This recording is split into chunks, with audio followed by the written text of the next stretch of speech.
$2로 전쟁을 막는다는 게 말이 안 되잖아요. 그게 한국입니다. 미국 국방부 회의실에서 한국 얘기만 나오면 웃음이 터졌습니다. 저기는 우리말 잘 듣는 나라 아닙니까? 그랬던 미국이 한 달 만에 완전히 달라졌어요. 도대체 무슨 일이 있었던 걸까요? 지금 바로 공개합니다. 한국의 저력이 자랑스럽다고 생각하시는 분들은 구독과 좋아요 꾹 눌러주세요. 저는 미국 국방부 산하분석실에서 전쟁을 사람이 아니라 숫자로 보는 일을 해왔습니다. 제 이름은 데이비드 첸이에요. 워싱턴에서 12년째 군사경제 분석가로 일하고 있죠. 그날도 평범한 월요일 아침이었습니다. 책상 위에는 중동 보고서가 놓여 있었어요. 두꺼운 파일이었죠. 300페이지는 넘어 보였습니다. 저는 커피를 한 모금 마시고 표지를 넘겼어요. 중동 드론 공격 현황 및 방어 비용 분석이라는 제목이 보였습니다. 국방부 정보국에서 작성한 거였어요. 분류 등급 표시가 찍혀 있었죠. 첫 페이지를 펼쳤습니다. 사우디아라비아 정유시설 공격 사례가 나왔어요. 예멘 후티 반군의 소행이었죠. 작년 9월에 벌어진 일이었습니다. 값싼 드론 수십 대를 날려보낸 거예요. 저는 자연스럽게 계산기를 두드리기 시작했습니다. 이게 제 일이었거든요. 전쟁을 숫자로 번역하는 거였어요. 누가 얼마를 썼고 얼마나 손해봤는지 계산하는 겁니다. 보고서에 따르면 드론은 중국산 부품으로 조립한 거였습니다. 한 대당 제작 비용이 약 100만 원 정도였어요. 부품값이 50만 원, 조립 인건비가 30만 원, 나머지는 운송비와 연료비였죠. 특별한 기술이 필요 없었습니다. 매뉴얼만 있으면 누구나 만들 수 있었어요. 공장도 필요 없었죠. 창고 하나면 충분했습니다. 그런데 우리가 쏜 건 패트리엇 미사일이었습니다. 저는 가격표를 확인했어요. 한 발에 80억 원이었죠. 최신형 PAC-3 모델이라 더 비싸졌더군요. 구형도 50억 원은 했습니다. 엑셀 시트를 열어 입력하기 시작했어요. 공격 측 비용, 방어 측 비용, 요격 성공률, 소모된 탄약수 하나씩 칸을 채워나갔습니다. 보고서를 보니 그날 공격에서 드론 20대가 날아왔다고 했어요. 사우디 방공망이 포착한 숫자였죠. 사우디는 패트리엇 미사일 15발로 응사했습니다. 12대를 격추했고 8대가 통과했어요. 정유시설 일부가 파괴됐죠. 저는 계산을 마쳤습니다. 공격 비용은 2천만 원이었어요. 20대 곱하기 100만 원이었죠. 간단한 곱셈이었습니다. 방어 비용은 1,200억 원이었어요. 15발 곱하기 80억 원이었습니다. 미사일 값만 그렇다는 거였죠. 발사대 운용비, 레이더 가동비, 인건비는 따로였습니다. 다 합치면 1,500억 원쯤 됐어요. 숫자를 보고 저는 멈췄습니다. 뭔가 이상했거든요. 우리가 이겼어요. 12대를 떨어뜨렸으니까요. 65% 요격률이었죠. 나쁘지 않은 성적이었습니다. 하지만 비용으로 보면 우리가 7,500배를 더 썼어요. 공격자는 2천만 원, 방어자는 1,500억 원이었죠. 이길수록 돈이 사라지는 전쟁이었습니다. 저는 의자에 기대며 천장을 봤어요. 형광등이 희미하게 깜빡이고 있었습니다. 사무실 창밖으로 워싱턴 거리가 보였어요. 차들이 지나다니고 있었죠. 저는 다시 계산해봤습니다. 혹시 제가 틀렸나 싶어서요. 숫자를 다시 확인했죠. 드론 단가, 미사일 단가, 발사 횟수 모두 맞았습니다. 결과는 같았어요. 공격자는 2천만 원 썼고 방어자는 1,500억 원 썼습니다. 만약 이런 공격이 계속된다면 어떻게 될까요? 저는 새 시나리오를 만들어 봤어요. 일주일에 한 번씩 1년 동안이라고 가정했습니다. 52주니까 52번 공격이 오는 거였죠. 공격자는 연간 10억 원 정도면 됐습니다. 드론 1,000대 값이었어요. 공장 하나 돌리면 만들 수 있는 양이었죠. 방어자는 7조 8천억 원이 필요했습니다. 한나라 국방 예산 절반 수준이었어요. 사우디 같은 부국도 버티기 힘든 금액이었죠. 이건 싸움이 아니었습니다. 소모전이었어요. 누가 먼저 파산하느냐의 게임이었죠. 그리고 지금 구조로는 방어자가 먼저 무너질 게 뻔했습니다. 아무리 부자 나라라도 이 속도론 못 버텼어요. 저는 보고서를 계속 넘겼습니다. 다른 사례들도 나왔어요. 이라크 미군 기지 공격, 시리아 러시아 기지 공격, 이스라엘 국경지대 공격, 어디든 같은 패턴이었죠. 값싼 드론이 날아오고 비싼 미사일로 막는 겁니다. 승률은 높았어요. 대부분 60% 이상 격추했죠. 하지만 비용 비율은 참담했습니다. 적게는 1,000배, 많게는 10,000배 차이가 났어요. 이기지만 돈은 계속 빠져나갔습니다. 100페이지쯤 읽었을 때 저는 한숨을 쉬었어요. 답이 없었거든요. 미사일 말고 다른 방법이 없었습니다. 대공포는 명중률이 낮았어요. 전자전 장비는 비쌌죠. 결국 미사일로 돌아왔습니다. 마지막 페이지까지 읽었어요. 결론 부분이었습니다. 현 방어 체계는 비용 측면에서 지속 가능하지 않다. 드론 위협이 증가하는 추세를 고려할 때 대안 마련이 시급하다. 추가 연구가 필요하다. 뻔한 결론이었죠. 하지만 구체적인 대안은 없었습니다. 보고서 어디에도 해결책은 나오지 않았어요. 추가 연구라는 말만 반복됐죠. 저는 파일을 덮으려다가 멈췄습니다. 맨 아래 작은 글씨가 보였거든요. 각주였어요. 회색 글씨로 작게 적혀 있었습니다. 참고 사항이라고 표시돼 있었죠. 저는 그 부분을 자세히 읽었습니다. 한국 레이저 대공무기 전력화 완료. 딱 그 한 줄이었어요. 설명도 없었고 출처도 안 적혀 있었죠. 날짜도 없었습니다. 그냥 참고 사항으로 던져진 문장이었어요. 저는 그 문장을 다시 읽었습니다. 레이저 대공무기라고요? 전력화 완료라는 건 실험이 아니라 실제 배치했다는 뜻이었어요. 개발 중도 아니고 완료였습니다. 한국이 레이저 무기를 만들었다고요? 저는 그 한 줄을 보고서에서 지우지 않았습니다. 다른 각주들은 다 지웠어요. 중요하지 않은 참고 사항이었거든요. 하지만 이건 달랐습니다. 뭔가 신경 쓰였어요. 이틀 후 부서 회의가 있었습니다. 매주 수요일 오전에 하는 정례 회의였어요. 중동 담당 전체가 모이는 자리였죠. 저는 회의실에 일찍 도착했습니다. 커피를 따라 마시며 창밖을 봤어요. 워싱턴 하늘이 흐렸죠. 비가 올 것 같았습니다. 사람들이 하나둘 들어왔어요. 부서장 로버트가 맨 먼저 왔고 선임 분석가들이 뒤따랐죠. 모두 자리에 앉았습니다. 12명쯤 됐어요. 로버트가 회의를 시작했습니다. 이번 주 중동 현안 검토하겠습니다. 드론 방어 비용 분석부터 들어보죠. 데이비드,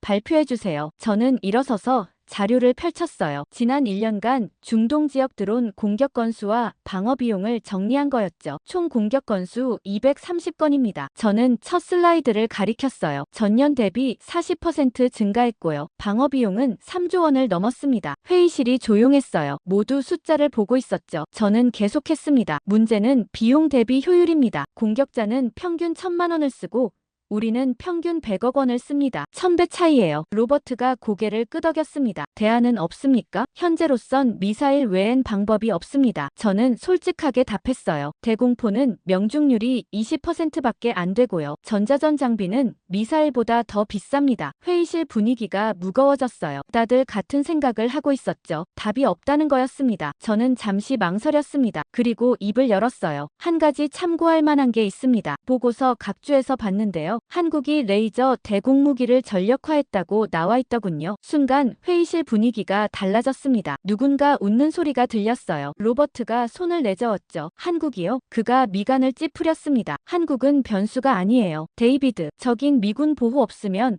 아무것도 못하는 나라예요. 선임 분석가 하나가 거들었습니다. 맞아요. 한국은 우리 기술 받아서 쓰는 나라잖아요. 독자 개발은 무리죠. 다른 사람도 말했어요. 레이저 무기는 우리도 아직 실험 단계인데 한국이 먼저 했다는 게 말이 안 돼요. 정보가 틀렸거나 과장된 거 아닙니까? 저는 자료를 다시 봤습니다. 하지만 국방부 공식 보고서에 나온 거였어요. 제가 조심스럽게 말했습니다. 공식 문서에 나온 정보인데요. 확인은 해봐야 하지 않을까요? 로버트가 고개를 저었어요. 시간 낭비입니다. 한국 같은 건 우리가 신경 쓸 필요 없어요. 그쪽은 예측 가능한 나라예요. 우리 말 잘 듣고 따라오는 동맹국이죠. 회의실 여기저기서 동의하는 소리가 들렸습니다. 맞아요. 한국은 걱정 안 해도 돼요. 누군가 말했죠. 다루기 쉬운 나라잖아요. 또 다른 목소리가 들렸습니다. 우리가 결정하면 알아서 따라올 거예요. 저는 입을 다물었습니다. 더 말해봤자 소용없어 보였거든요. 회의실 분위기가 이미 정해져 있었어요. 한국은 중요하지 않다는 거였죠. 로버트가 말을 이었습니다. 한국 얘기는 빼고요. 미사일, 방어 예산 증액건으로 넘어갑시다. 의회 설득 자료 준비해야 하니까요. 회의는 다른 주제로 넘어갔어요. 예산 확보 방안,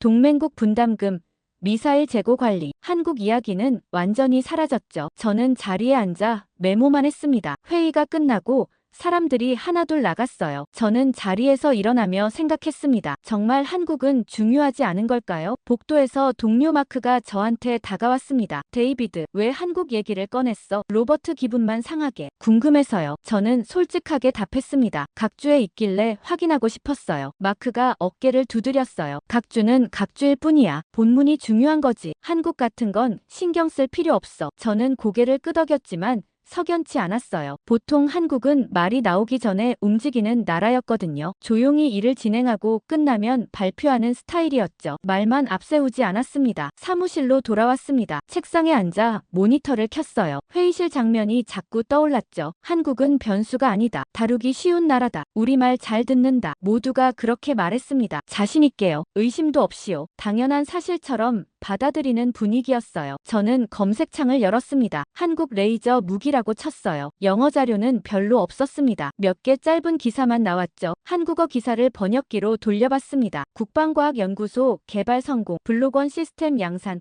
전방 부대 배치 시작, 단편적인 정보들이었어요. 하지만 배치 시작이라는 표현이 눈에 들어왔습니다. 실험이 아니었어요. 실제로 군대에 보내고 있다는 뜻이었죠. 저는 보고서를 다시 꺼냈습니다. 각주 부분을 찾아봤어요. 한국 레이저 대공무기 전력화 완료. 전력화 완료라는 건 개발 단계가 끝났다는 뜻이었습니다. 이미 작동하고 있다는 거였어요. 우리는 아직 실험하고 있는데 한국은 끝냈다는 겁니까? 저는 의자에 기대며 창밖을 봤습니다. 워싱턴 거리에 비가 내리기 시작했어요. 사람들이 우산을 펴고 걸어가고 있었죠. 회의실에서 모두가 웃었습니다. 한국 얘기예요. 레이저 무기를 만들었다는 게 우스웠던 거죠. 미국도 못한 걸 한국이 먼저 했다는 게 말이 안 된다고 했습니다. 하지만 저는 웃을 수 없었어요. 뭔가 놓치고 있다는 느낌이 들었거든요. 한국은 보통 말없이 움직이는 나라였습니다. 발표하기 전에 이미 끝내놓는 스타일이었어요. 그런 나라가 각주에 올라왔다는 건 뭔가 의미가 있을 것 같았죠. 저는 메모장을 꺼내 적었습니다. 한국 레이저 무기,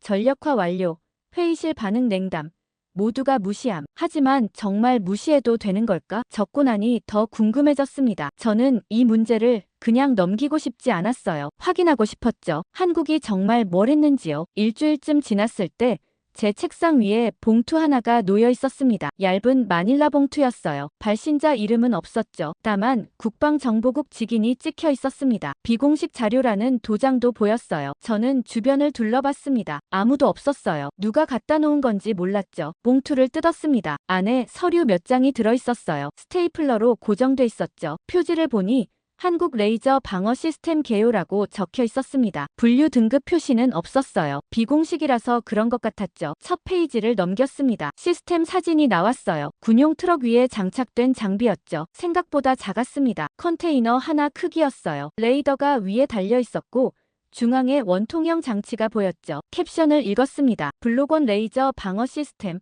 30kW급 이동식 플랫폼. 저는 메모하기 시작했어요. 30kW라고요? 미군이 개발 중인 시스템은 150kW였습니다. 5배 차이였어요. 출력이 약하다는 뜻이었죠. 다음 페이지를 넘겼습니다. 기술 사양이 나와 있었어요. 유효 사거리 2km, 표적 추적 시간 3초, 연속 작동 가능. 사거리가 짧았습니다. 패트리엇은 20km였거든요. 하지만 연속 작동 가능이라는 문구가 눈에 들어왔어요. 미사일은 쏘면 재장전이 필요했죠. 레이저는 계속 쓸 수 있다는 겁니까? 페이지를 더 넘겼습니다. 운용 개념이라는 섹션이 나왔어요. 소형 드론 요격 전용, 악천 후 시 효율 저하, 맑은 날씨 최적화. 한계가 명확했습니다. 날씨 영향을 받고 소형 표적만 잡을 수 있었어요. 대형 미사일 같은 건 못 막는 거였죠. 하지만 다음 문장이 모든 걸 바꿨습니다. 발사비용 분석이라는 항목이었어요. 저는 그 부분을 천천히 읽었습니다. 1회 요격당 전력 소모량 약 10kWh, 전기료 환산 시 약 2,000원, 한국 산업용 전기요금 기준. 저는 숫자를 다시 봤습니다. 2,000원이라고요? 패트리엇 미사일은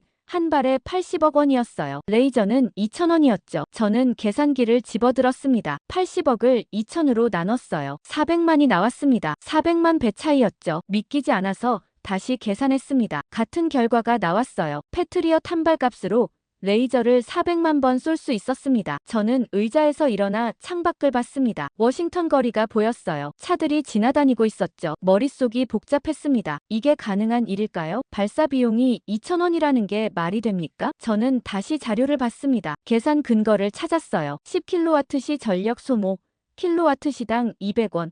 총 2,000원. 계산이 맞았습니다. 전기료만 나가는 거였어요. 탄약비가 없었죠. 화약도 필요 없었고 추진체도 필요 없었습니다. 그냥 전기만 있으면 됐어요. 저는 새 시나리오를 만들기 시작했습니다. 엑셀을 열어 숫자를 입력했어요. 드론 100대가 공격한다고 가정했죠. 패트리엇으로 막으면 비용이 얼마일까요? 100발을 쏜다고 치면 8조 원이었습니다. 한나라 국방 예산 수준이었어요. 레이저로 막으면 얼마일까요? 100번 쏴도 20만 원이었습니다. 커피 한 달 값이었죠. 저는 드론 숫자를 늘려봤습니다. 1000대라고 입력했어요. 패트리엇은 80조 원이 나왔습니다. 불가능한 금액이었죠. 레이저는 200만 원이었어요. 중고차 한 대 값이었습니다. 저는 그래프를 그렸습니다. 가로축은 드론 대수, 세로축은 방어 비용이었어요. 패트리어선은 가파르게 치솟았습니다. 직선으로요. 드론이 늘수록 비용이 정비례로 증가했죠. 레이저선은 거의 평평했습니다. 미세하게 올라갈 뿐이었어요. 100대든 1000대든 비용이 거의 같았죠. 순간 이해가 됐습니다. 한국은 어떻게 더 세게 때릴까를 고민하지 않았어요. 출력을 높이려 하지 않았죠. 150kW가 아니라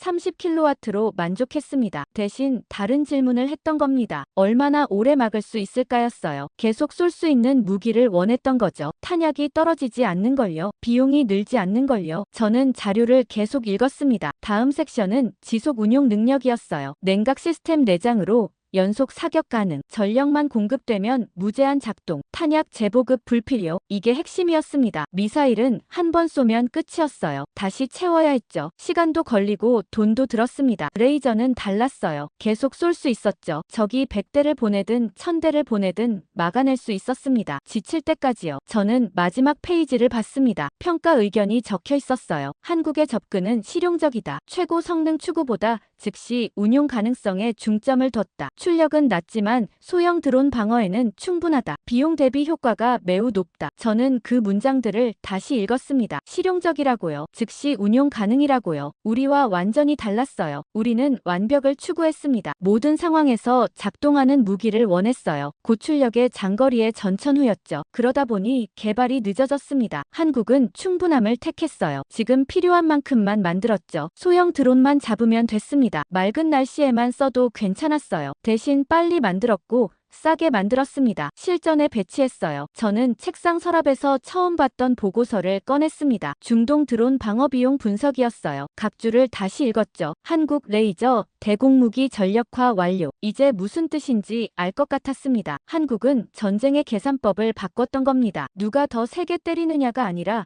누가 더 오래 버티느냐로요. 힘의 경쟁이 아니라 효율의 경쟁으로요. 발사 비용 2,000원이라는 숫자가 모든 걸 말해주고 있었습니다. 며칠 후 추가 정보가 제 이메일로 들어왔습니다. 발신자는 주한 미군 정보담당관이었어요. 이름은 톰 앤더슨이었죠. 제가 일주일 전에 문의했던 사람이었습니다. 한국 레이저 시스템에 대해 더 알 수 있는지 물어봤었거든요. 이메일 제목은 간단했습니다. 요청하신 정보입니다. 저는 첨부 파일을 내려받았어요. 사진 파일이 6개 있었습니다. 용량이 꽤 컸죠. 고해상도였나 봤어요. 첫 번째 사진을 열었습니다. 군용 트럭이 보였어요. 6륜 대형 트럭이었죠. 뒤에 컨테이너 같은 게 실려 있었습니다. 위장 천막이 씌워져 있었지만 윤곽이 보였어요. 레이저 시스템이었습니다. 비공식 자료에서 봤던 것과 같은 거였죠. 두 번째 사진은 더 가까이서 찍은 거였습니다. 위장막이 벗겨진 상태였어요. 레이더가 돌아가고 있는 게 보였죠. 중앙의 원통형 장치도 선명했습니다. 레이저 발생 장치였어요. 세 번째 사진에서 저는 멈췄습니다. 배경이 산악 지형이었거든요. 민간 지역이 아니었어요. 군사시설도 아니었죠. 야외였습니다. 실제 작전 지역 같았어요. 캡션을 읽었습니다. 강원도 전방 지역, 실제 배치 상태. 경계 임무 수행 중. 저는 화면을 확대했습니다. 트럭 옆에 병사들이 서 있었어요. 젊은 한국군이었죠. 군복을 입고 장비를 점검하고 있었습니다. 훈련이 아니었어요. 실전 배치였죠. 네 번째 사진은 조종석 내부였습니다. 병사 한 명이 앉아 있었어요. 모니터를 보고 있었죠. 화면에 뭔가 표시돼 있었습니다. 아마 레이더 화면이었을 거예요. 다섯 번째 사진은 야간 촬영이었습니다. 어두운 산속이었어요. 하지만 레이저 시스템이 작동하고 있었죠. 장비에 불이 들어와 있었습니다. 24시간 경계 중이라는 뜻이었어요. 여섯 번째 사진은 전체 전경이었습니다. 트럭 3대가 일렬로 서 있었어요. 모두 같은 장비를 싣고 있었죠. 한 부대에 여러 대가 배치된 겁니다. 저는 이메일 본문을 다시 읽었습니다. 데이비드. 요청하신 한국 레이저 시스템 정보입니다. 톰이 썼더군요. 확인 결과 전방 부대 최소 3곳에 배치돼 있습니다. 강원도 2곳.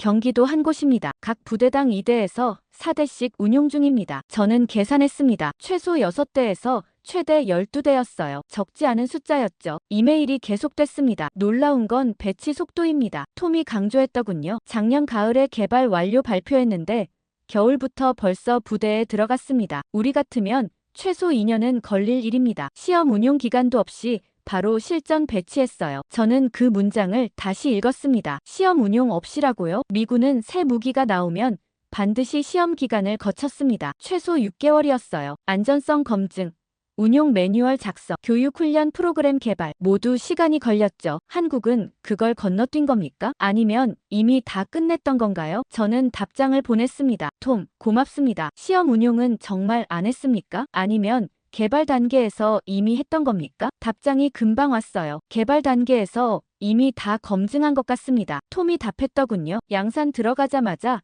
바로 부대 배치했어요. 확신이 있었던 거죠. 마치 처음부터 끝까지 계획돼 있었던 것처럼 움직였습니다. 저는 화면을 보며 생각했습니다. 우리는 아직도 가능한가를 토론하고 있었어요. 국방부 회의실에서요. 레이저 무기가 실용적인지, 비용이 적절한지, 기술이 성숙했는지 계속 질문하고 있었죠. 한국은 이미 어디에 놓을까를 끝낸 상태였습니다. 강원도 2곳, 경기도 한 곳에 배치했어요. 병사들이 매일 장비를 점검하고 있었죠. 경계 임무를 수행하고 있었고요. 저는 사진을 하나씩 다시 봤습니다. 첫 번째 사진. 트럭 위에 레이저 시스템, 실험실 장비가 아니었어요. 야전용이었죠. 먼지 쌓이고 위장막 덮인 실전 장비였습니다. 두 번째 사진. 작동 중인 레이더, 테스트가 아니었어요. 실제로 하늘을 감시하고 있었죠. 북한 드론을 찾고 있었습니다. 세 번째 사진, 산악 지역 배치, 전시회용이 아니었어요. 전방 부대였죠. 적과 마주한 최전선이었습니다. 네 번째 사진, 병사의 모습, 엔지니어가 아니었어요. 일반 군인이었죠. 교육받아서 운용하는 겁니다. 다섯 번째 사진, 야간 작동, 9시 출근이 아니었어요. 24시간이었죠. 쉬지 않고 경계하는 겁니다. 여섯 번째 사진, 다수 배치, 시제품이 아니었어요. 양산품이었죠. 계속 만들어서 보내는 겁니다. 저는 이메일을 다시 읽었습니다. 톰의 마지막 문장이 있었어요. 한국은 말이 없습니다. 그가 썼더군요. 언론 발표도 거의 안 하고 홍보도 안 해요. 그냥 조용히 배치하고 조용히 운용합니다. 우리가 물어보기 전까진 말도 안 했죠. 이미 끝난 일이었으니까요. 저는 톰에게 다시 물었습니다. 추가 배치 계획은 있습니까? 답장이 왔어요. 있습니다. 올해 안에 30대까지 늘린다고 하더군요. 내년엔 60대 목표래요. 계속 확대하는 겁니다. 저는 숫자를 적었습니다. 현재 6대에서 12대. 올해 30대, 내년 60대, 기하급수적이었어요. 미군 레이저 무기 프로젝트를 떠올렸습니다. 우리는 프로토타입 2개를 만들어서 테스트 중이었어요. 예산 심의가 막혀서 진도가 안 나갔죠. 양산 계획은 아직 없었습니다. 빨라야 5년 후였어요. 한국은 이미 12대를 배치했고 올해 30대로 늘릴 예정이었습니다. 5년이 아니라 1년 안에요. 속도가 완전히 달랐죠. 저는 의자에서 일어나 창밖을 봤습니다. 워싱턴 거리에 사람들이 걸어다니고 있었어요. 평범한 오후였죠. 하지만 제 머릿속은 복잡했습니다. 한국은 실험 단계를 건너뛴 게 아니었어요. 개발하면서 동시에 검증했던 겁니다. 만들면서 테스트하고 테스트하면서 개선했던 거죠. 그래서 양산 들어가자마자 바로 배치할 수 있었던 겁니다. 우리는 단계를 나눴어요. 개발, 테스트, 평가, 양산, 배치. 각 단계마다 승인받고 예산 확보하고 회의하고 보고서 쓰고 시간이 걸렸죠. 한국은 동시에 진행했던 겁니다. 개발하면서 테스트하고 평가하면서 양산 준비했던 거예요. 그래서 빨랐던 겁니다. 저는 사진을 다시 한번 봤습니다. 산속에 서 있는 레이저 시스템이요. 이건 미래가 아니었어요. 현재였죠. 우리가 토론하는 동안 한국은 이미 실행하고 있었던 겁니다. 한 달쯤 지났을 때 속보 알림이 떴습니다. 저는 사무실에서 점심을 먹고 있었어요. 샌드위치를 먹으며 이메일을 확인하던 중이었죠. 핸드폰이 울렸습니다. 뉴스앱 알림이었어요. 사우디 정유시설 공격이라는 제목이 보였죠. 저는 즉시 컴퓨터로 뉴스 사이트에 접속했습니다. CNN이 생중계하고 있었어요. 화면에는 검은 연기가 피어오르고 있었죠. 아브카이크 정유시설이었습니다. 세계 최대 규모 중 하나였어요. 사우디 원유 생산의 절반을 처리하는 곳이었죠. 리포터가 급하게 보고하고 있었습니다. 예멘 후티 반군의 드론 공격으로 추정됩니다. 그가 말했어요. 최소 15대 이상의 소형 드론이 시설을 타격했습니다. 사우디 방공망이 일부를 요격했으나 다수가 통과했습니다. 저는 메모를 시작했습니다. 드론 15대 이상. 일부 요격 성공, 다수 통과, 시설 피해 발생, 화면이 전환됐습니다. 사우디 국방부 대변인이 브리핑하고 있었어요. 패트리엇 미사일 시스템으로 12대를 격추했습니다. 대변인이 말했죠. 하지만 저고도로 접근한 드론 일부가 방어망을 통과했습니다. 저는 계산기를 두드렸습니다. 패트리엇 12발이면 960억 원이었어요. 드론은 15대니까 1,500만 원 정도였죠. 공격 비용의 6,000배를 방어에 썼던 겁니다. 다음 화면에서 정유시설 피해 상황이 나왔습니다. 탱크 2개가 불타고 있었어요. 파이프라인도 손상됐다고 했죠. 생산 차질이 불가피하다는 자막이 떴습니다. 저는 경제뉴스로 채널을 돌렸습니다. 유가 상황을 확인하고 싶었거든요. 브렌트유 가격이 화면에 나타났죠. 배럴당 15달러 급등이라고 나왔습니다. 순식간에 뛴 거였어요. 공급 차질 우려 때문이라고 했죠. 전문가가 화면에 나와서 설명하고 있었습니다. 사우디는 세계 원유 공급의 10%를 담당합니다. 그가 말했어요. 이번 공격으로 하루 500만 배럴 생산이 중단됐습니다. 복구까지 최소 2주가 걸릴 것으로 보입니다. 유가 상승은 불가피합니다. 저는 노트에 적었습니다. 공격 비용 1,500만 원, 방어 비용 960억 원, 시설 피해 수천억 원, 유가 급등으로 세계 경제 타격, 값싼 드론 15대가 이 모든 결과를 만들어낸 겁니다. 오후에 긴급회의가 소집됐습니다. 국방부 중동 담당 전체가 모였어요. 저도 참석했죠. 회의실이 긴장감으로 가득했습니다. 부차관이 먼저 말했습니다. 사우디 측에서 긴급 지원 요청이 왔습니다. 추가 방공 자산을 원한다고 하더군요. 패트리엇 미사일 재고, 보충과 시스템 증강이 필요하다고 합니다. 로버트가 손을 들었습니다. 패트리엇 추가 공급은 가능합니다. 재고가 있으니까요. 하지만 이게 해결책입니까? 비용 문제가 있습니다. 부차관이 고개를 끄덕였습니다. 그래서 여러분을 불렀습니다. 대안이 필요해요. 이대로는 지속 불가능합니다. 회의실이 조용해졌습니다. 모두 같은 생각을 하고 있었어요. 답이 없다는 거였죠. 저는 잠시 망설였습니다. 지난번 회의에서 한국 얘기를 꺼냈다가 무시당했었거든요. 하지만 이번엔 달랐어요. 실제 공격이 일어났고 비용 문제가 명확했죠. 저는 손을 들었습니다. 한 가지 제안이 있습니다. 모두가 저를 봤어요. 부차관이 말했죠. 말씀하세요. 한국 레이저 방어 시스템을 검토해 볼 수 있습니다. 저는 조심스럽게 말했어요. 발사 비용이 거의 없고 소형 드론 방어에 효과적입니다. 이미 실전 배치돼서 검증됐고요. 회의실 분위기가 미묘하게 변했습니다. 지난번처럼 웃는 사람은 없었어요. 부차관이 물었습니다. 구체적으로 설명해 주시죠. 저는 준비한 자료를 화면에 띄웠습니다. 비용 비교 그래프였어요. 패트리엇은 발당 80억 원입니다. 저는 그래프를 가리켰어요. 레이저는 발당 2,000원이고요. 오늘 같은 공격을 막는다면 패트리엇은 960억 원이 들지만 레이저는 3만 원입니다. 회의실에서 숨소리가 들렸습니다. 로버트가 물었습니다. 하지만 한계가 있지 않습니까? 날씨 영향받고 사거리도 짧다던데요. 맞습니다. 저는 인정했어요. 완벽하지 않아요. 하지만 오늘 같은 소형 드론 공격에는 충분합니다. 사우디는 맑은 날씨가 많으니까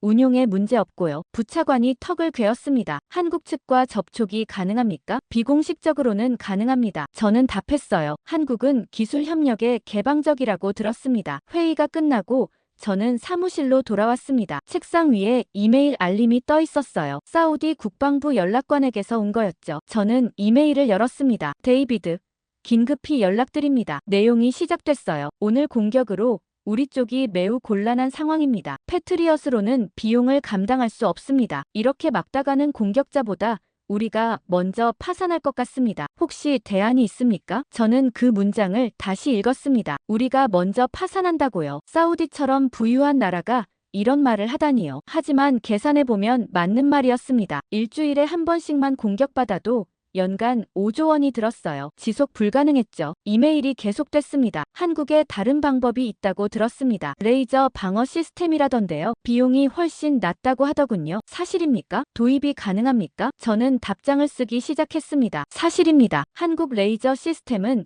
발사 비용이 거의 없습니다. 소형 드론 방어에 최적화돼 있고요. 이미 한국군이 실전 배치해서 운용 중입니다. 도입 가능성은 한국 측과 협의가 필요하지만 긍정적으로 볼 수 있습니다. 자료를 첨부하겠습니다. 저는 지난 한 달간 모은 자료를 첨부했습니다. 기술 사양, 비용 분석, 배치 현황 모두 넣었어요. 보내기 버튼을 누르고 저는 의자에 기댔습니다. 뭔가 움직이고 있었어요. 사우디 공격이 촉매가 된 겁니다. 이제 한국 레이저 시스템이 더 이상 각주가 아니었죠. 해결책이 되고 있었습니다. 일주일 후 저는 국방산업 컨퍼런스에 참석했습니다. 워싱턴 컨벤션 센터에서 열렸어요. 매년 하는 행사였죠. 미국 주요 방산 기업들이 다 모이는 자리였습니다. 록히드 마틴, 레이시온, 노스롭 그루먼, 보잉, 거대 기업들이 부스를 차리고 최신 무기를 전시했어요. 저는 오전 세션에 참석했습니다. 차세대 방공 시스템이라는 주제였어요. 대강당이 가득 찼죠. 500명은 넘어 보였습니다. 발표자는 레이시온 수석 엔지니어였어요. 그가 무대에 올라 프레젠테이션을 시작했죠. 우리의 차세대 패트리어 시스템을 소개합니다. 화면에 미사일 사진이 나타났어요. 기존보다 더 크고 날렵한 디자인이었습니다. 요격 확률 95% 이상. 그가 자랑스럽게 말했어요. 사거리 2배 증가했고요. 동시 표적 추적 능력도 향상됐습니다. 10개 표적을 동시에 추적할 수 있어요. 청중들이 박수를 쳤습니다. 감탄하는 소리가 들렸죠. 저는 노트북을 열어 가격을 확인했습니다. 발표 자료 마지막 장에 나와 있었어요. 미사일 한 발에 100억 원이었습니다. 기존보다 25% 비싸졌어요. 성능 향상의 대가였죠. 점심시간에 저는 전시장을 돌아다녔습니다. 각 부스마다 최신 무기들이 전시돼 있었어요. 모두 화려했습니다. 크고 강하고 비쌌죠. 한 부스에서 발표가 있다는 안내를 받습니다. 레이저 무기 개발 현황이라는 제목이었어요. 저는 관심이 생겨서 들어갔습니다. 작은 회의실이었는데 사람이 꽤 차 있었어요. 10명쯤 앉아 있었죠. 발표자는 노스롭 그루먼 연구원이었습니다. 30대 후반쯤 되어 보였어요. 우리는 150kW급 고출력 레이저를 개발 중입니다. 그가 시작했어요. 드론뿐 아니라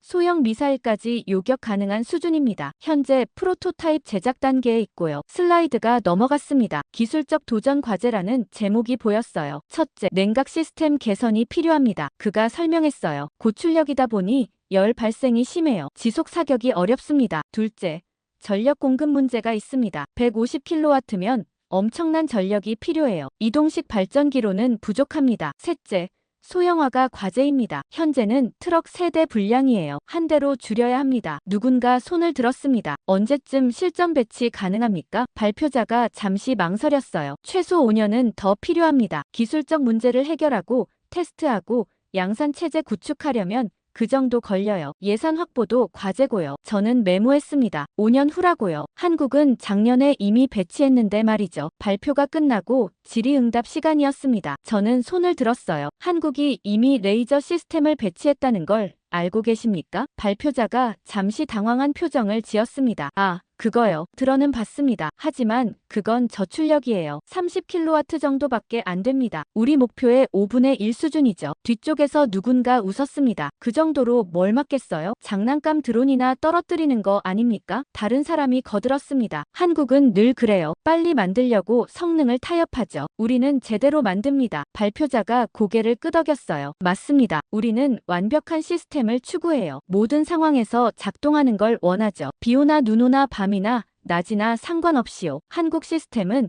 맑은 날에만 제대로 작동한다고 들었습니다. 저는 다시 손을 들었습니다. 하지만 지금 중동에서 문제가 되는 건 소형 드론 아닙니까? 한국 시스템으로 충분하지 않나요? 발표자가 고개를 저었어요. 출력이 약하면 신뢰성이 떨어집니다. 표적을 확실히 파괴하지 못할 수 있어요. 우리는 확실한 격추를 원합니다. 다른 청중이 끼어들었습니다. 그리고 사거리도 문제예요. 2km밖에 안 된다면서요? 너무 짧아요. 적이 가까이 와야 쏠 수 있다는 건데 위험하잖아요. 또 다른 사람이 말했습니다. 비 오면 못 쓴다는 것도 치명적이에요. 전천후가 아니면 실전에서 쓸 수 없어요. 날씨 좋을 때만 방어하라는 겁니까? 발표자가 동의했습니다. 바로 그겁니다. 한국 시스템은 실험실 장난감 수준이에요. 실전용이 아닙니다. 우리는 진짜 전쟁용 무기를 만들고 있어요. 저는 입을 다물었습니다. 더 말해도 소용없었거든요. 회의실 분위기가 이미 정해져 있었어요. 한국 시스템은 장난감이라는 거였죠. 완벽하지 않으니까 쓸모없다는 겁니다. 오후 세션으로 돌아왔습니다. 저는 자리에 앉아 생각했어요. 이 사람들은 한국을 이해하지 못하고 있었습니다. 한국은 완벽한 무기를 만들려던 게 아니었어요. 모든 상황에서 작동하는 걸 원하지 않았죠. 대신 지금 필요한 걸 만들었습니다. 소형 드론만 잡으면 됐어요. 맑은 날씨에만 써도 괜찮았죠. 2km 사거리면 충분했습니다. 왜냐하면 그게 현실이었으니까요. 중동에서 날아오는 건 값싼 소형 드론이었어요. 고도도 낮았고 속도도 느렸죠. 150kW 고출력이 필요 없었습니다. 30kW면 충분했어요. 전천후가 아니어도 됐습니다. 중동은 맑은 날이 대부분이었거든요. 한국은 현실에 맞췄던 겁니다. 이상이 아니라 현실이에요. 완벽함이 아니라 충분함이었죠. 우리는 반대였습니다. 이상을 추구했어요. 모든 상황, 모든 표적, 모든 날씨에서 작동하는 완벽한 무기를 원했죠. 그러다 보니 복잡해졌고 비싸졌고 늦어졌습니다. 결국 아무것도 배치 못하고 있었어요. 휴식 시간에 저는 로비로 나왔습니다. 커피를 마시며 창밖을 봤어요. 워싱턴 하늘이 흐렸습니다. 옆에서 누군가 말을 걸었습니다. 아까 한국 얘기하신 분이시죠? 저는 돌아봤어요. 50대쯤 되어 보이는 남자였습니다. 명찰을 보니 국방부 기술국 직원이었어요. 네, 맞습니다. 저는 답했습니다. 흥미로운 지적이었어요. 그가 말했습니다. 사실 저도 한국 시스템 자료를 봤는데 인상적이더군요. 실용적이에요. 근데 여기 사람들은 인정 안 하려고 하죠. 저는 고개를 끄덕였습니다. 왜 그럴까요? 자존심이죠. 그가 작게 웃었어요. 미국이 최고라고 믿고 싶어 해요. 한국이 우리보다 먼저 했다는 걸 인정하기 싫은 겁니다. 특히 방산업계는 더해요. 완벽주의가 몸에 배어 있거든요. 충분함보다 완벽함을 택하죠. 저는 커피를 한 모금 마셨습니다. 그게 문제 같아요. 완벽 추구하다 아무것도 배치 못하는 거죠. 그가 동의했습니다. 맞아요. 언젠가는 깨달을 겁니다. 하지만 시간이 걸리겠죠. 저녁 무렵 컨퍼런스가 끝났습니다. 저는 택시를 타고 호텔로 향했어요. 차 안에서 오늘 본 것들을 떠올렸죠. 화려한 무기들, 자신감 넘치는 발표, 비웃는 청중. 우리는 아직도 비웃고 있었습니다. 한국을 무시하고 있었어요. 완벽하지 않다고 쓸모없다고 장난감이라고 했죠. 하지만 숫자는 거짓말하지 않았습니다. 한국은 이미 배치했고 우리는 아직 실험 중이었어요. 한국은 2,000원에 쏘고 우리는 100억 원에 쐈죠. 누가 옳은 걸까요? 이틀 후 저는 특별한 이메일을 받았습니다. 국방부 정보국에서 온 거였어요. 제목은 중동 현장 영상 공유였죠. 기밀 등급 표시가 붙어 있었습니다. 저는 첨부 파일을 다운로드했습니다. 동영상 파일이 하나 있었어요. 용량이 꽤 컸죠. 고화질인 것 같았습니다. 파일명은 사우디 레이저 시스템 시연이었어요. 저는 사무실 문을 닫았습니다. 아무도 방해받지 않게요. 의자를 당겨 앉아서 재생 버튼을 눌렀죠. 화면이 밝아졌습니다. 사막 풍경이 나타났어요. 모래와 바위뿐인 광활한 땅이었죠. 하늘은 맑았습니다. 구름 한 점 없었어요. 카메라가 천천히 움직였습니다. 군사기지로 보였어요. 펜스가 쳐져 있었고 경비병이 서 있었죠. 트럭 한 대가 화면에 나타났습니다. 익숙한 실루엣이었어요. 한국제 레이저 시스템이었죠. 사진으로만 보던 거였는데 실물 영상은 처음이었습니다. 영어 내레이션이 들렸습니다. 한국 레이저 방어 시스템 실전 테스트입니다. 목소리가 말했어요. 사우디 국방부 요청으로 실시됩니다. 날짜는 지난주 화요일이고요. 목적은 실제 표적 요격 능력 검증입니다. 카메라가 장비를 클로즈업했습니다. 레이더가 천천히 회전하고 있었어요. 중앙에 원통형 장치가 보였죠. 레이저 발생 장치였습니다. 조종석에 사우디 군인이 앉아 있었어요. 한국 기술자가 옆에 서서 설명하고 있었죠. 곧 드론 20대가 접근합니다. 내레이션이 계속됐어요. 중국제 소형 드론으로 후티 반군이 사용하는 것과 동일 모델입니다. 고도 500m, 속도 시속 80km로 비행합니다. 저는 숨을 죽이고 화면을 봤습니다. 카메라가 하늘을 향했어요. 처음엔 아무것도 안 보였습니다. 그러다 작은 점들이 나타나기 시작했어요. 멀리서 다가오고 있었죠. 점점 커졌습니다. 드론들이었어요. 검은 점으로 보이다가 형체가 드러났죠. 쿼드콥터 형태였습니다. 4개 프로펠러가 돌아가고 있었어요. 20대가 일렬로 날아오고 있었습니다. 레이더 화면이 화면 한쪽에 나타났습니다. 초록색 점들이 표시됐어요. 20개 표적이 포착됐습니다. 내레이션이 들렸죠. 거리 3km. 접근 중입니다. 저는 패트리엇 미사일이 발사될 거라고 예상했습니다. 보통 이 시점에서 쏘거든요. 하지만 아무 일도 일어나지 않았어요. 미사일 발사 명령이 없었습니다. 발사대도 조용했어요. 대공포도 움직이지 않았죠. 오직 레이저 시스템만 작동하고 있었습니다. 레이더가 돌아가고 있었어요. 조준 장치가 움직였죠. 하지만 소리는 없었습니다. 드론들이 계속 접근했습니다. 2km, 1km, 500.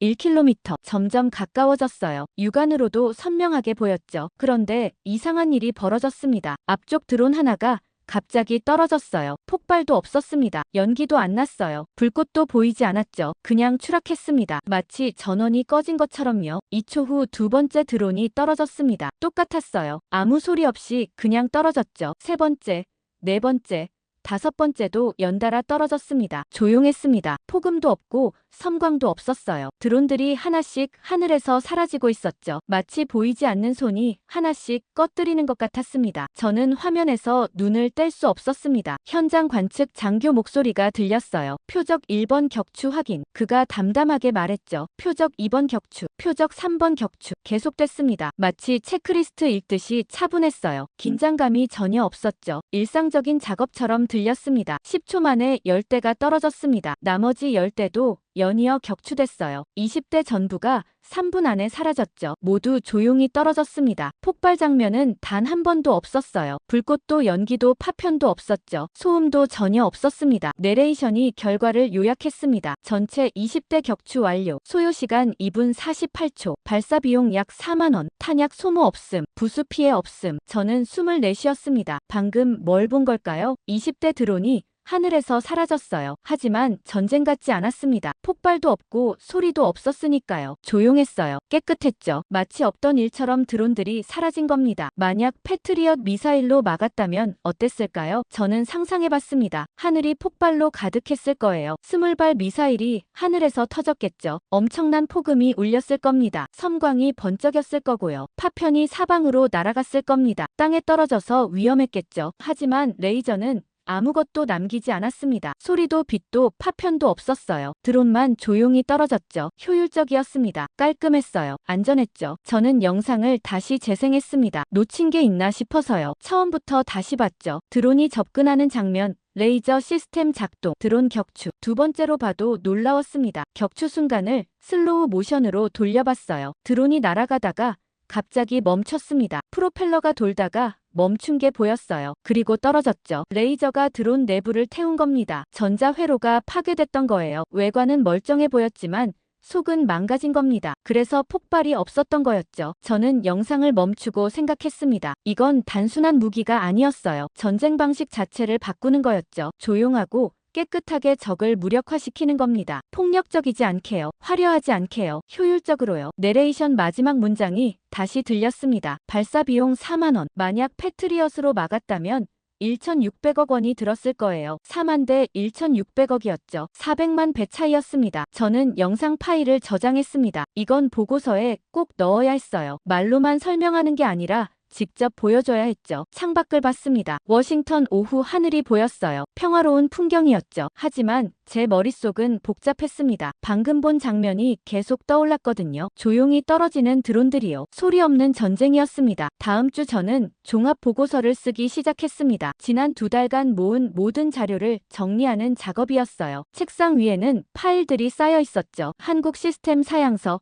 비용 분석 데이터, 사우디 시연 영상, 배치 현황 사진, 모두 확인된 정보들이었습니다. 저는 새 엑셀 파일을 열었습니다. 제목을 입력했어요. 레이저 대 미사일 방어 종합 비교 분석. 첫 번째 탭은 비용 비교였습니다. 가장 핵심적인 부분이었어요. 저는 표를 만들기 시작했죠. 세로축의 방어 방식, 가로축에 비용 항목을 놓았습니다. 패트리엇 미사일부터 입력했습니다. 미사일 한 발 가격 100억 원. 최신 단가였어요. 발사대 운용비 시간당 50만 원. 레이더 가동비 시간당 30만 원. 인건비 1회 발사당 10만 원. 모두 더하니 1회 요격에 100억 90만 원이 들었습니다. 다음은 레이저였습니다. 전력 소모 10kWh, 전기료 2,000원, 냉각수 비용 500원, 인건비 거의 없음, 총 2,500원이었습니다. 저는 계산기를 두드렸습니다. 100억 90만을 2,500으로 나눴어요. 403만 6천이 나왔습니다. 패트리엇 한 발 값으로 레이저를 400만 번 넘게 쏠 수 있었죠. 저는 그 숫자를 표에 입력했습니다. 비용 비율 1대 403만 6천. 다음 시나리오를 만들었습니다. 대규모 공격 상황이었어요. 드론 1,000대가 동시에 공격한다고 가정했죠. 현실적으로 가능한 최악의 시나리오였습니다. 패트리엇으로 막으려면 1,000발이 필요했습니다. 요격률 85%를 고려하면 실제로는 1,200발쯤 쏴야 했어요. 비용이 나왔습니다. 12조 원이었어요. 한나라 연간 국방 예산 수준이었죠. 불가능한 금액이었습니다. 레이저로 막으면 전기료만 나갔습니다. 1,000번 쏴도 250만 원이었어요. 중고 경차 한 대 값이었죠. 저는 그래프를 그렸습니다. 가로축은 드론 공격 횟수, 세로축은 누적 방어 비용이었어요. 패트리엇선은 직선으로 치솟았습니다. 45도 각도로 올라갔어요. 드론 100대면 1조, 200대면 2조, 1000대면 12조였죠. 완벽한 정비례 관계였습니다. 레이저선은 거의 평평했습니다. X축에 붙어 있다시피 했어요. 100대든 1000대든 비용이 거의 안 늘었죠. 200만 원에서 250만 원 사이였습니다. 두 선은 교차하지 않았습니다. 아예 차원이 달랐어요. 패트리엇은 선형 증가였고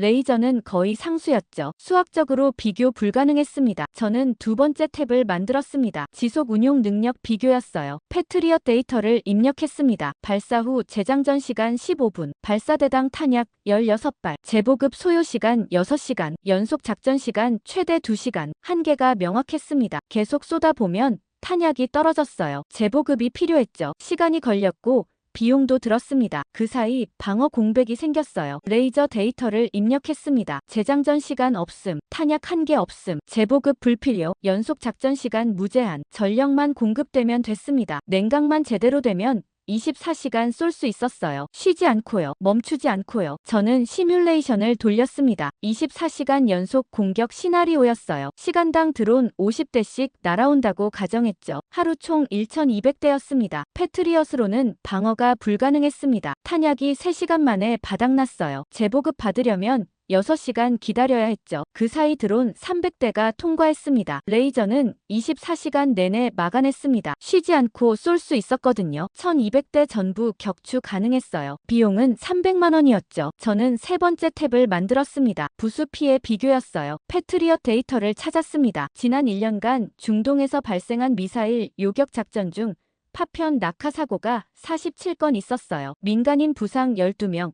재산 피해 23건, 차량 파손 8건이었죠. 미사일이 하늘에서 터지니까 파편이 떨어졌던 겁니다. 도심 지역에선 위험했어요. 건물에 구멍이 뚫리고 차가 부서졌죠. 다행히 사망자는 없었지만 위험천만했습니다. 레이저 데이터는 간단했습니다. 파편 낙하 0건, 민간 피해 0건, 소음 민원 0건, 폭발이 없으니까 파편도 없었어요. 소리도 안 났죠. 도심 한복판에서 써도 안전했습니다. 저는 네 번째 탭을 만들었습니다. 경제적 지속성 분석이었어요. 가장 중요한 부분이었죠. 시나리오를 설정했습니다. 매주 드론 공격이 1회씩 1년간 지속된다고 가정했어요. 총 52회였죠. 매회 드론 20대씩이었습니다. 패트리엇으로 방어하는 경우를 계산했습니다. 주당 비용 2천억 원, 연간 비용 10조 4천억 원이었어요. 사우디처럼 부유한 나라도 버티기 힘든 금액이었죠. 2년째부터는 국방 예산을 초과했습니다. 지속 불가능했어요. 레이저로 방어하는 경우를 계산했습니다. 주당 비용 5만 원, 연간 비용 260만 원이었어요. 커피값도 안 됐습니다. 10년을 해도 2,600만 원이었죠. 평범한 직장인 월급 수준이었습니다. 저는 결론 문장을 썼습니다. 패트리엇은 단기전 무기다. 레이저는 장기전 무기다. 현대 전쟁은 장기전이다. 따라서 레이저가 승리한다. 타이핑을 마치고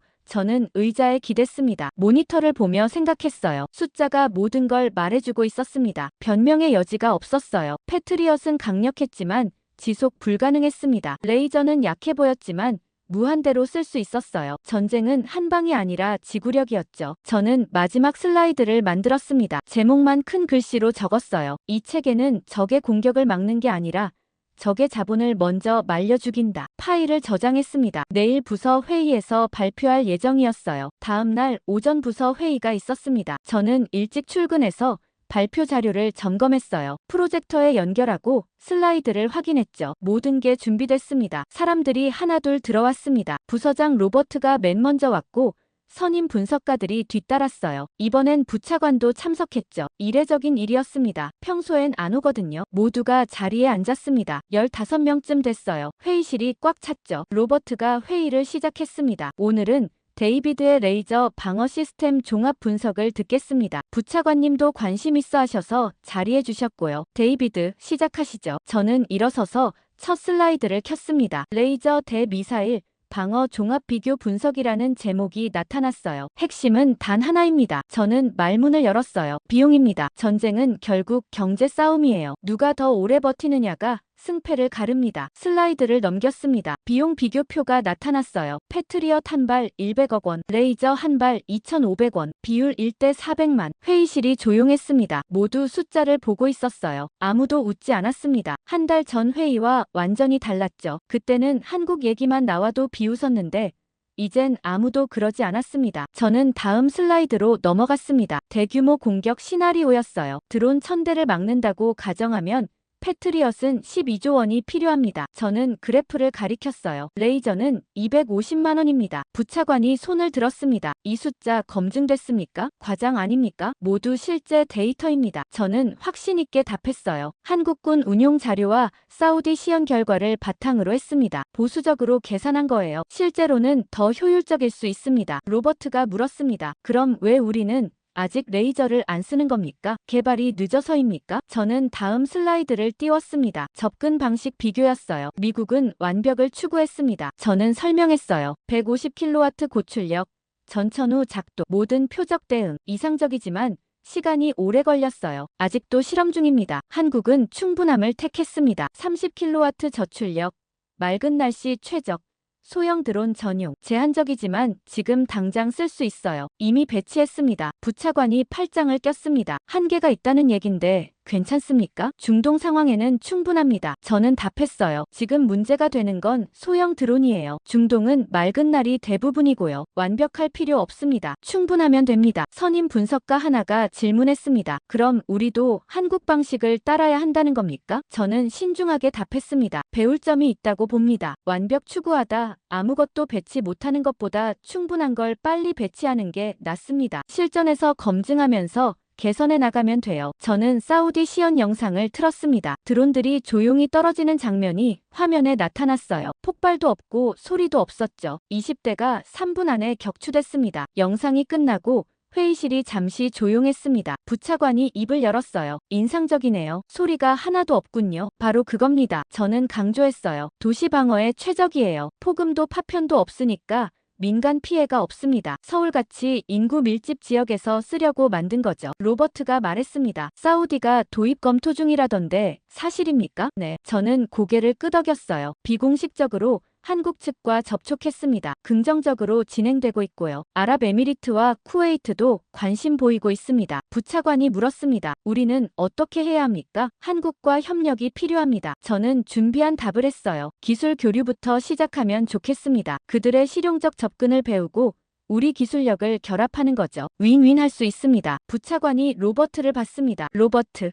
한국 측에 비공식 타진해 보시죠. 기술 협력 가능성을요. 우리도 배워야 할 것 같습니다. 로버트가 고개를 끄덕였어요. 알겠습니다. 이번 주 안에 연락하겠습니다. 회의 분위기가 완전히 바뀌어 있었습니다. 한 달 전엔 한국을 비웃었어요. 변수도 아니라고 했죠. 다루기 쉬운 나라라고 무시했습니다. 이젠 아무도 그렇게 말하지 않았어요. 배워야 한다고 했죠. 협력하자고 했습니다. 파트너로 봤어요. 저는 마지막 슬라이드를 띄웠습니다. 큰 글씨로 한 문장만 적혀 있었어요. 이제 전쟁은 누가 더 강한 무기를 가졌느냐가 아니라 누가 더 오래 버틸 수 있느냐의 문제입니다. 한국은 그 답을 먼저 찾았습니다. 부차관이 박수를 쳤습니다. 다른 사람들도 따라서 쳤어요. 저는 고개를 숙여 인사했죠. 회의가 끝나고 부차관이 저를 불렀습니다. 데이비드. 잠깐 얘기 좀 하시죠. 저는 그를 따라 복도로 나갔습니다. 훌륭한 분석이었어요. 부차관이 말했습니다. 눈을 뜨게 해줬습니다. 한국을 과소평가하고 있었네요. 감사합니다. 저는 답했어요. 한 가지 부탁이 있습니다. 부차관이 말을 이었어요. 다음 주에 국제안보 포럼이 있습니다. 독일 뮌헨에서요. 거기서 이 내용을 발표해 주실 수 있겠습니까? 각국 국방 관계자들이 모이는 자리예요. 저한테요? 저는 놀랐습니다. 당신이 가장 잘 알잖아요. 부차관이 웃었어요. 한국 시스템을요. 세계에 알려야 합니다. 패러다임이 바뀌고 있다는 걸요. 저는 수락했습니다. 최선을 다하겠습니다. 사무실로 돌아오는 길에 동료 마크가 저를 불렀습니다. 데이비드. 대단하던데? 회의 반응이요. 한 달 전 생각나? 다들 비웃었잖아. 저는 웃었습니다. 숫자가 말해줬어요. 저는 그냥 정리했을 뿐이에요. 마크가 어깨를 두드렸습니다. 아니야. 내가 포기 안 했어. 다들 무시할 때도 끝까지 파고들었잖아. 그게 차이를 만든 거야. 사무실에 앉아 저는 창밖을 봤습니다. 워싱턴 하늘이 맑았어요. 뭔가 바뀌고 있었습니다. 느낄 수 있었어요. 한국은 더 이상 변수가 아니었습니다. 파트너였죠. 아니,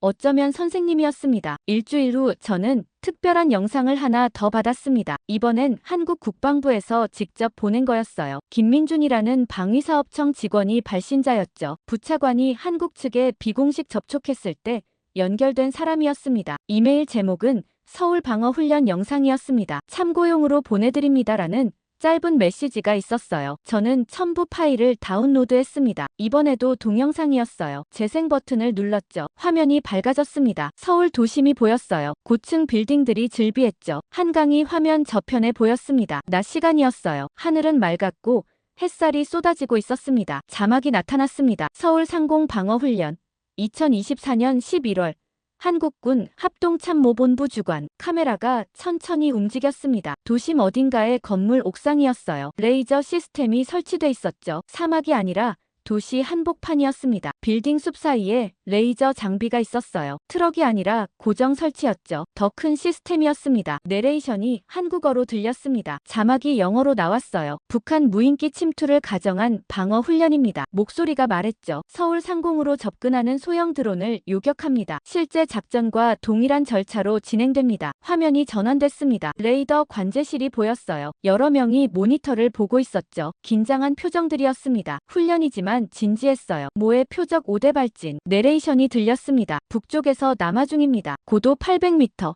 속도 시속 90km. 서울 도심을 향해 접근합니다. 카메라가 다시 하늘을 비췄습니다. 처음엔 아무것도 안 보였어요. 그러다 작은 점들이 나타났죠. 드론들이었습니다. 훈련용이지만 실제 크기였어요. 도심 위를 날아오고 있었습니다. 저는 숨을 죽였습니다. 빌딩 사이로 드론이 날아오는 모습이 묘하게 섬뜩했어요. 만약 실제 공격이라면 저 드론들이 폭탄을 싣고 있을 겁니다. 아파트에, 학교에, 병원에 떨어질 수 있었죠. 레이저 시스템이 작동하기 시작했습니다. 레이더가 돌아갔어요. 추적 장치가 움직였죠. 하지만 소리는 없었습니다. 도심 한복판인데도 조용했어요. 첫 번째 드론이 격추됐습니다. 폭발도 없이 그냥 떨어졌어요. 한강 쪽으로 추락했죠. 두 번째, 세 번째도 연달아 떨어졌습니다. 모두 조용히 사라졌어요. 관제실 목소리가 들렸습니다. 표적 1격추, 표적 2격추. 담담했어요. 긴장감이 없었죠. 일상적인 작업처럼 들렸습니다. 5대 전부가 2분 안에 격추됐습니다. 모두 한강이나 공터에 떨어졌어요. 시가지엔 한 대도 안 떨어졌죠. 정확했습니다. 내레이션이 다시 들렸습니다. 도심 방어의 핵심은 조용함입니다. 목소리가 강조했어요. 폭음이 나면 시민들이 놀랍니다. 파편이 떨어지면 위험합니다.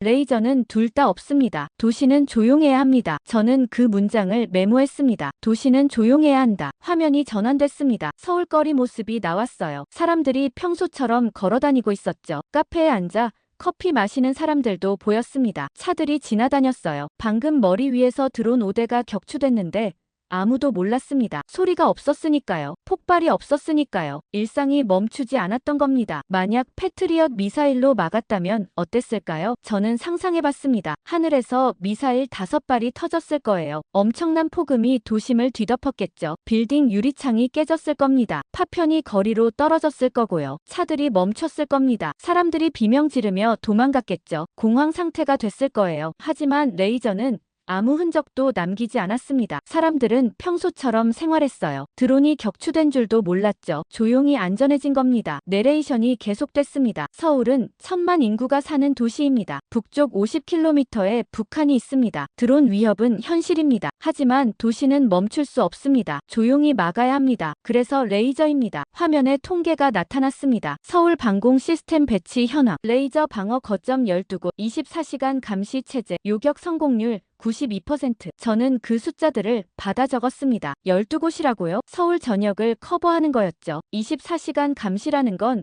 쉬지 않는다는 뜻이었습니다. 성공률 92%는 패트리엇보다 높았어요. 영상이 끝나갈 무렵 한 장면이 더 나왔습니다. 야간 촬영이었어요. 서울 야경이 펼쳐져 있었죠. 불빛이 반짝이는 평화로운 풍경이었습니다. 자막이 나타났습니다. 평화는 조용히 지켜집니다. 저는 영상을 멈추고 생각했습니다. 한국이 레이저를 선택한 이유를 이제 완전히 이해했어요. 성능 때문이 아니었습니다. 비용 때문만도 아니었어요. 도시를 지키기 위해서였죠. 1000만 명이 사는 서울을요. 폭음 없이, 파편 없이, 공포 없이 지키려던 겁니다. 사람들이 평소처럼 살 수 있게요. 미국은 달랐습니다. 우리 도시는 전쟁터에서 멀었어요. 뉴욕, 워싱턴, 로스앤젤레스 모두 바다 건너였죠. 적 드론이 날아올 일이 없었습니다. 그래서 소음을 신경 안 썼어요. 파편도 괜찮았죠. 어차피 사막에서 쓸 무기였으니까요. 한국은 달랐습니다. 서울 바로 위에서 막아야 했어요. 아파트 위에서, 학교 위에서, 병원 위에서요. 폭발시킬 수 없었습니다. 조용해야 했어요. 그래서 레이저였던 겁니다. 저는 이메일 답장을 썼습니다. 김민준 씨, 영상 감사합니다. 큰 도움이 됐습니다. 도시는 조용해야 한다는 말이 인상 깊었습니다. 한국의 선택이 이해됩니다. 다음 주 미넨 포럼에서 이 내용을 포함해 발표하겠습니다. 보내기를 누르고 저는 창밖을 봤습니다. 워싱턴 거리가 보였어요. 평화로운 오후였죠. 하지만 서울은 달랐습니다. 북쪽 50km의 적이 있는 도시였어요. 언제든 드론이 날아올 수 있었죠. 그런데도 사람들은 평소처럼 살고 있었습니다. 커피 마시고 걸어다니고 웃고 떠들었어요. 왜냐하면 조용히 지켜지고 있었으니까요. 레이저가요. 일주일 후 저는 독일 뮌헨에 도착했습니다. 국제안보회의가 열리는 곳이었어요. 세계 각국 국방 관계자들이 모이는 자리였죠. 호텔에 체크인하고 회의장으로 갔습니다. 큰 컨벤션 센터였어요. 입구에서 명찰을 받았죠. 각국 국기가 새겨진 명찰들이 보였습니다. 미국, 독일, 프랑스, 영국, 일본, 이스라엘 주요 국가들이 다 왔더군요. 저는 오전 세션을 참관했습니다. 드론 위협 증가라는 주제였어요. 이스라엘 국방부 관계자가 발표하고 있었죠. 우리는 하마스 드론 공격에 매일 대응합니다. 그가 말했어요. 아이언돔으로 막지만 비용이 감당 안 돼요. 한 달에 수천억 원이 듭니다. 지속 불가능합니다. 청중들이 고개를 끄덕였습니다. 다들 같은 문제를 겪고 있었어요. 값싼 드론과 비싼 방어 비용이었죠. 점심시간에 저는 로비에서 여러 사람을 만났습니다. 독일 국방부 차관이 다가왔어요. 첸 박사님이시죠? 오후 발표 기대하고 있습니다. 한국 시스템에 대해 들었어요. 저는 악수하며 답했습니다. 감사합니다. 흥미로운 내용일 겁니다. 프랑스 조달청 직원도 관심을 보였습니다. 레이저 방어가 정말 효과 있습니까? 비용이 그렇게 낮다던데요. 실전 검증됐습니다. 저는 확신 있게 말했어요. 한국과 사우디에서요. 오후 2시 제 발표 차례가 왔습니다. 대강당이 가득 찼어요. 300명은 넘어 보였습니다. 각국 국방장관, 차관, 고위 장성들이 앉아 있었죠. 저는 무대에 올라 마이크를 잡았습니다. 긴장됐지만 준비는 충분히 했어요. 오늘 여러분께 전쟁의 새로운 공식에 대해 말씀드리겠습니다. 저는 시작했어요. 한국이 보여준 패러다임 전환입니다. 첫 슬라이드를 띄웠습니다. 비용 비교 그래프였어요. 패트리엇 100억 원. 레이저 2,500원. 숫자가 화면에 크게 나타났죠. 청중석에서 웅성거림이 들렸습니다. 이것은 단순한 가격 차이가 아닙니다. 저는 강조했어요. 전쟁 공식이 바뀌는 겁니다. 기존 방어는 공격자에게 유리했습니다. 값싼 드론으로 비싼 미사일을 강요했죠. 공격할수록 방어자만 파산했어요. 레이저는 이걸 뒤집었습니다. 다음 슬라이드로 넘겼습니다. 대규모 공격 시나리오였어요. 드론 1000대 공격 시 미사일 방어는 12조 원입니다. 레이저는 250만 원이고요. 이제 방어자가 유리해졌습니다. 공격자가 아무리 많이 보내도 방어 비용은 일정해요. 청중들이 메모하기 시작했습니다. 여러 명이 고개를 끄덕이고 있었어요. 저는 서울 방어 훈련 영상을 틀었습니다. 도심 위로 드론이 날아오는 장면이 나왔어요. 조용히 격추되는 모습이 화면에 펼쳐졌죠. 폭발도 소리도 없었습니다. 영상이 끝나고 자막이 나타났어요. 도시는 조용해야 합니다. 청중석이 조용해졌습니다. 모두 그 문장을 보고 있었어요. 저는 핵심 메시지를 전했습니다. 이제 전쟁은 누가 더 강한 무기를 가졌느냐가 아니라 누가 더 오래 버틸 수 있느냐의 문제입니다. 제가 또박또박 말했어요. 힘이 아니라 지구력입니다. 화력이 아니라 효율입니다. 파괴가 아니라 지속입니다. 한국은 이미 그 답을 찾았습니다. 마지막 슬라이드였습니다. 결론이 나타났어요. 전쟁의 미래는 가장 강한 무기가 아니라 가장 오래 쓸 수 있는 무기가 결정한다. 한국 레이저 시스템은 그 시작이다. 경제가 전쟁을 지배한다. 박수가 터졌습니다. 청중들이 일어서서 박수쳤어요. 저는 예상 못했죠. 질의응답 시간이었습니다. 손이 수십 개 올라갔습니다. 그런데 맨 앞줄에서 한 사람이 손을 들지 않고 일어섰어요. 중국 대표단이었습니다. 명찰을 보니 인민해방군 전략연구소 소속이었죠. 리 장군이라고 적혀 있었습니다. 발표자, 잠깐만요. 그가 끼어들었어요. 질문이 아니라 지적입니다. 사회자가 당황했습니다. 질의응답 순서가 있는데요. 괜찮습니다. 저는 말했어요. 들어보죠. 리 장군이 팔짱을 꼈습니다. 한국 시스템이 대단하다고 하셨는데 과장 아닙니까? 30kW 저출력이잖아요. 중국은 이미 100kW급을 개발했습니다. 한국보다 3배 이상 강해요. 저는 침착하게 답했습니다. 출력이 전부는 아닙니다. 실전 배치 여부가 중요하죠. 중국은 배치했습니까? 리 장군이 미간을 찌푸렸어요. 곧 배치할 겁니다. 기술은 이미 완성됐어요. 한국처럼 급하게 서두르지 않을 뿐이죠. 완벽하게 만들고 있습니다. 저는 그래프를 다시 띄웠습니다. 완벽을 추구하다 아무것도 배치 못하면 의미 없습니다. 한국은 작년에 이미 30대를 배치했어요. 지금 이 순간에도 작동하고 있고요. 리 장군이 비웃었습니다. 30대요? 중국은 배치하면 1000대 단위로 합니다. 규모가 다르죠. 한국 같은 작은 나라와 비교 자체가 안 돼요. 회의실이 조용해졌습니다. 다들 우리 둘을 보고 있었어요. 저는 천천히 답했습니다. 규모보다 효율이 중요합니다. 한국은 30대로 서울을 지키고 있어요. 1000만 명 도시를요. 중국은 1000대를 만들어도 배치 안 하면 0입니다. 리 장군이 책상을 쳤습니다. 한국 기술이 뭐가 대단합니까? 미국 기술 받아서 조립한 거 아닙니까? 독자 개발도 아니잖아요. 저는 자료를 넘겼습니다. 한국은 독자 개발했습니다. 국방과학연구소가 자체 기술로 만들었어요. 미국 기술 이전 없이요. 오히려 지금 미국이 한국한테 배우고 있습니다. 리 장군이 손을 내저었어요. 말도 안 됩니다. 한국이 미국보다 앞섰다는 게 가능합니까? 레이저 기술은 미국이 최고예요. 중국도 미국 뒤를 쫓고 있고요. 한국 같은 나라가 먼저 할 리 없어요. 저는 영상을 다시 틀었습니다. 사우디 시연 장면이었어요. 드론 20대가 조용히 떨어지는 모습이 화면에 나타났죠. 영상이 끝나고 저는 말했습니다. 이게 증거입니다. 작년에 찍힌 거예요. 한국 시스템이 실전에서 작동하는 모습이죠. 중국 시스템 실전 영상 있으면 보여주시죠. 리 장군이 입을 다물었습니다. 잠시 침묵이 흘렀어요. 프랑스 대표가 손을 들었습니다. 리 장군, 저도 한 말씀 드리겠습니다. 그가 일어섰어요. 우리도 중국 시스템 검토했는데 실전 데이터가 없더군요. 한국은 1년 넘게 운용 중이에요. 검증됐다는 뜻이죠. 독일 차관도 거들었습니다. 기술은 실험실이 아니라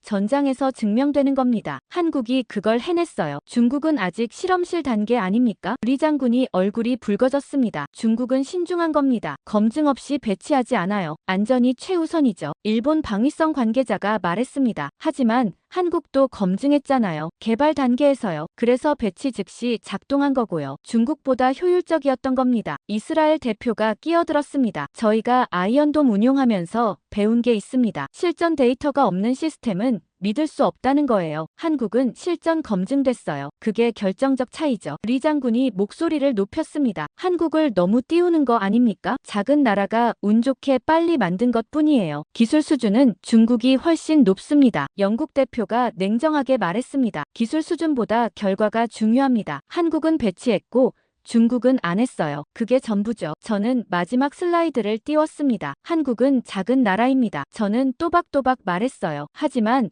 북쪽 50km의 적이 있는 나라예요. 절박했죠. 그래서 빨리 만들었고 실전에 배치했습니다. 규모가 아니라 필요가 혁신을 낳았어요. 크기가 아니라 속도였고 출력이 아니라 효율이었습니다. 그게 한국의 힘입니다. 박수가 터졌습니다. 청중 대부분이 일어서서 쳤어요. 리 장군만 앉아 있었죠. 팔짱을 낀 채 고개를 돌렸습니다. 사회자가 말했습니다. 다음 질문 받겠습니다. 첫 번째 질문은 영국에서 나왔습니다. 한국 시스템 도입이 가능합니까? 우리도 드론 위협이 있어요. 한국은 기술 협력에 개방적입니다. 저는 답했어요. 이미 여러 나라와 논의 중이고요. 두 번째 질문은 폴란드였습니다. 우크라이나 전쟁에도 쓸 수 있습니까? 러시아 드론 말이에요. 충분히 가능합니다. 저는 확신 있게 말했어요. 소형 드론 방어엔 최적이니까요. 세 번째 질문은 일본이었습니다. 왜 미국은 먼저 못 만들었습니까? 기술이 부족해서입니까? 저는 신중하게 답했어요. 기술 문제가 아닙니다. 접근 방식이 달랐어요. 우리는 완벽을 추구했고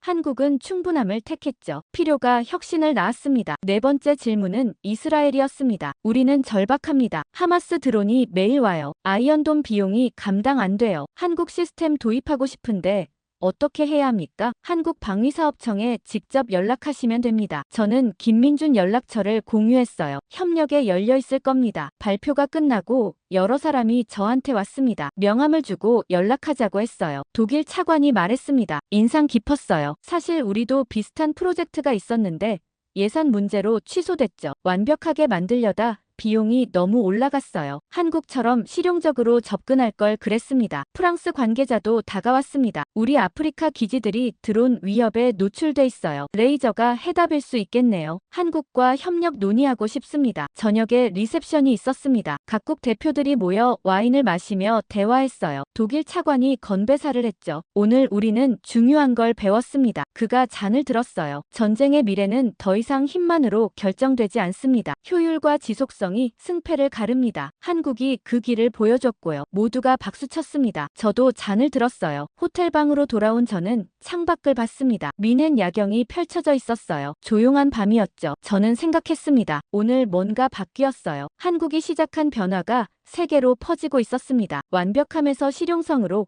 화력에서 효율로, 힘에서 지구력으로 전쟁을 보는 시각이 바뀌고 있었어요. 집안 살림과 똑같은 이야기였습니다. 아무리 강해도 오래 못 버티면 진다는 거요. 경제가 전쟁을 결정한다는 거요. 한국은 그걸 먼저 이해했던 겁니다. 민헨에서 돌아온 밤이었습니다. 워싱턴 사무실이 조용했어요. 대부분 퇴근하고 없었죠. 저는 책상 앞에 앉아 노트북을 열었습니다. 창밖으로 워싱턴 야경이 보였어요. 빌딩 불빛들이 반짝이고 있었죠. 저는 처음 봤던 보고서를 꺼냈습니다. 석 달 전 그날 아침에 읽었던 거였어요. 중동 드론 방어 비용 분석이라는 제목이었죠. 마지막 페이지를 펼쳤습니다. 각주가 보였어요. 작은 회색 글씨로 적혀 있었죠. 한국 레이저 대공무기 전력화 완료. 딱 한 줄이었습니다. 모두가 지나쳤던 문장이었어요. 참고 사항이라고 적힌 작은 글씨였죠. 하지만 그 한 줄이 모든 걸 바꿨습니다. 저는 그 문장을 다시 읽으며 생각했어요. 석 달 전 저는 그냥 분석가였습니다. 숫자를 보는 사람이었죠. 전쟁을 계산하고 비용을 따지는 게 일이었어요. 그런데 지금은 달랐습니다. 민헨에서 300명 앞에서 발표했어요. 각국 국방장관들이 제 말을 들었죠. 한국과 협력이 시작됐고요. 패러다임이 바뀌고 있었습니다. 모두 이 작은 한 줄에서 시작됐던 겁니다. 저는 새 파일을 열었습니다. 최종 보고서를 쓰기로 했어요. 지난 석 달의 여정을 정리하는 거였죠. 제목부터 고민했습니다. 처음엔 한국 레이저 방어 시스템 종합 분석이라고 썼어요. 하지만 뭔가 부족했습니다. 이건 단순한 기술 분석이 아니었거든요. 전쟁을 보는 시각 자체가 바뀐 거였죠. 저는 제목을 지웠습니다. 잠시 생각하다가 다시 타이핑했어요. 대한민국 전쟁의 비용을 바꾼 나라. 그게 맞았습니다. 한국이 한 일은 무기 하나 만든 게 아니었어요. 전쟁 경제학을 다시 썼던 겁니다. 힘의 경쟁을 효율의 경쟁으로 바꿨던 거였죠. 저는 본문을 쓰기 시작했습니다. 첫 문단이 중요했어요. 전쟁의 역사는 무기의 역사였다. 더 강한 칼,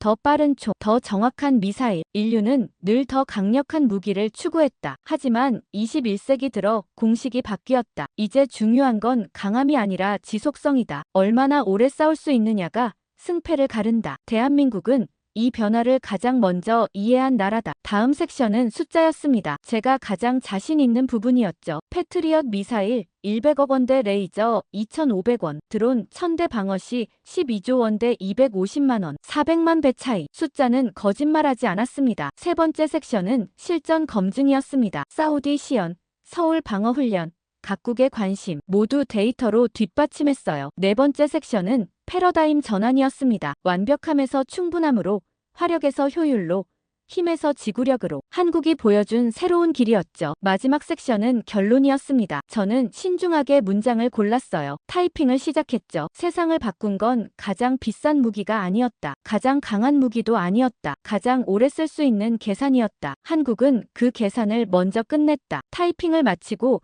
저는 파일을 저장했습니다. 시계를 보니 새벽 2시였어요. 밤을 샌 거였죠. 하지만 피곤하지 않았습니다. 뿌듯했거든요. 저는 의자에서 일어나 창가로 갔습니다. 워싱턴 밤하늘에 별이 보였어요. 차가운 겨울 공기가 창문 너머로 느껴졌죠. 석 달 전 저는 작은 각주 하나를 발견했습니다. 모두가 무시했던 한 줄이었어요. 하지만 저는 궁금했죠. 왜 한국이 먼저 했을까? 어떻게 가능했을까? 정말 효과가 있을까? 질문하고 파고들었습니다. 데이터를 모았고 영상을 봤어요. 숫자를 계산하고 그래프를 그렸죠. 답을 찾았습니다. 한국은 다른 질문을 했던 겁니다. 어떻게 더 세게가 아니라 얼마나 오래였어요. 완벽함이 아니라 충분함이었죠. 이기는 것이 아니라 버티는 것이었습니다. 그리고 그 답이 맞았어요. 사우디가 도입했고 각국이 관심 보였죠. 민헨에서 300명이 박수쳤습니다. 패러다임이 바뀌고 있었어요. 저는 책상으로 돌아와 앉았습니다. 마우스를 움직여 파일을 열었어요. 제목이 화면에 나타났죠. 대한민국 전쟁의 비용을 바꾼 나라. 저는 미소 지었습니다. 완벽한 제목이었어요. 내일 아침 부차관에게 제출할 예정이었죠. 가방을 챙겨 사무실을 나왔습니다. 복도는 어두웠어요. 비상등만 켜져 있었죠. 엘리베이터를 타고 내려가며